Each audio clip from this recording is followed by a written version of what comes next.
Sementara itu Roma terus berkuasa, dan orang Yahudi tidak sabar lagi. Tidak sabar, ingin lepas dari Roma. Ya, ingin lepas dari Roma. Kira-kira tahun 67 Masehi. 67 Masehi, orang Yahudi itu melakukan gerakan untuk memberontak kepada Roma. Dan mereka sudah berpikir lawan Roma, tapi ini oleh partai muda, namanya Partai Selot. Jadi Partai Selot ini yang menggerakkan, tapi partai tua seperti Farisi itu menolak. Partai tua bilang jangan lawan Roma, ini sama dengan kita pakai telur tabrak batu, telur hancur sendiri. Kita tidak kuat. Tapi orang-orang Selot tidak mau tahu. Mereka gerakan terus peperangan. Akhirnya orang Roma itu mengirim satu gubernur dari Syria yang namanya adalah Vespasianus. Vespasianus siap datang untuk menghantam Israel, Yahudi. Dan orang Selot itu sudah membentuk kelompok-kelompok untuk melawan. Salah satu pemimpin kelompok yang siap melawan Roma itu namanya Yosepus. Dan Yosepus menguasai 100.000 tentara. Begitu Vespasianus mau menyerang, entah bagaimana, tiba-tiba Yosepus memberikan satu nubuat kepada Vespasianus. Vespasianus, kamu nanti akan jadi kaisar Roma. Vespasianus tidak percaya. Begitu Vespasianus siap menyerang Yerusalem, tiba-tiba berita dari Roma, Kaisar Nero mati. Segera pulang. Maka pulanglah Vespasianus ke Romawi. Entah pergerakan politik bagaimana, tiba-tiba Vespasianus jadi kaisar. Maka teringatlah dia akan Yosepus. Sehingga akhirnya dia kembali, dia mengangkat Yosepus menjadi warga negara Roma. Lalu Yosepus lah yang menjadi akhirnya sejarawan Yahudi yang terkenal. Dia menulis Antiquity of the Jews dan juga Jewish War, yang bukunya itu ada sampai sekarang yang kita bisa baca. Ya, setelah Vespasianus jadi kaisar, dia teringat proyek yang mangkrak, yaitu menaklukkan Yerusalem. Maka dia utus anaknya Jenderal Titus datang. Yerusalem di atas gunung, sukar ditaklukkan. Semua orang Yahudi sudah kumpul di atas gunung. Nah, akhirnya Jenderal Titus memakai cara apa? Kepung Yerusalem, keliling kota Yerusalem dengan tentara. Tidak boleh ada satu yang masuk, tidak boleh satu yang keluar. Waktu itu di Yerusalem, kota Yerusalem yang kecil ada 2 juta orang, karena hari raya juga. Maka dikepunglah kota Yerusalem selama 5 bulan. Nah, orang Yahudi sebenarnya punya perbekalan makanan banyak di Yerusalem, tapi rupanya mereka bertikai satu sama lain tentang siapa jadi pemimpin. Maka mereka bentuk sendiri sampai gudang makanan terbakar dalam kota Yerusalem. Setelah dikepung dari 5 bulan sampai Agustus tahun 70, ya, Titus menyerang dan menghabisi seluruh, bunuh orang Yahudi. Betul-betul banjir darah di Yerusalem, sampai api-api yang menyala itu kena darah sampai mati. Yerusalem dan bait Allahnya Herodes rata dengan tanah. Mereka cungkil-cungkil batu-batu yang ada emas, bawa semua, ya, bawa semua ke Roma.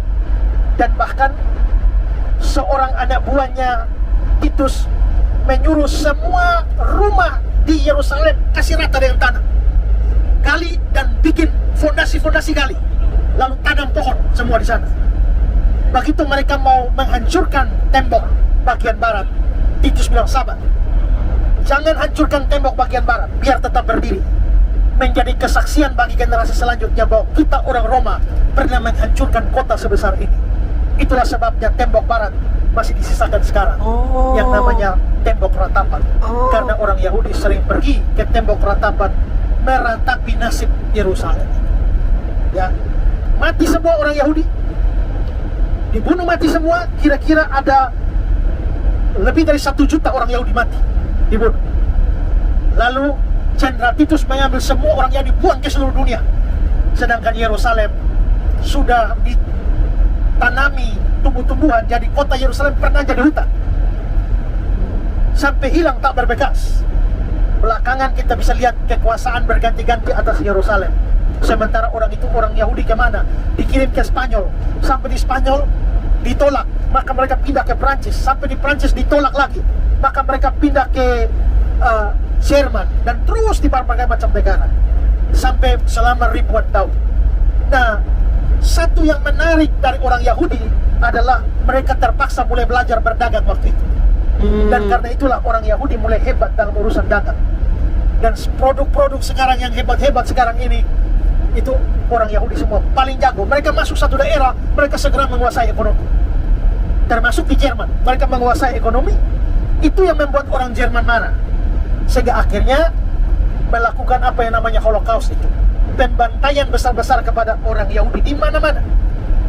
Maka itu menginspirasi seorang yang namanya Theodor Herzl.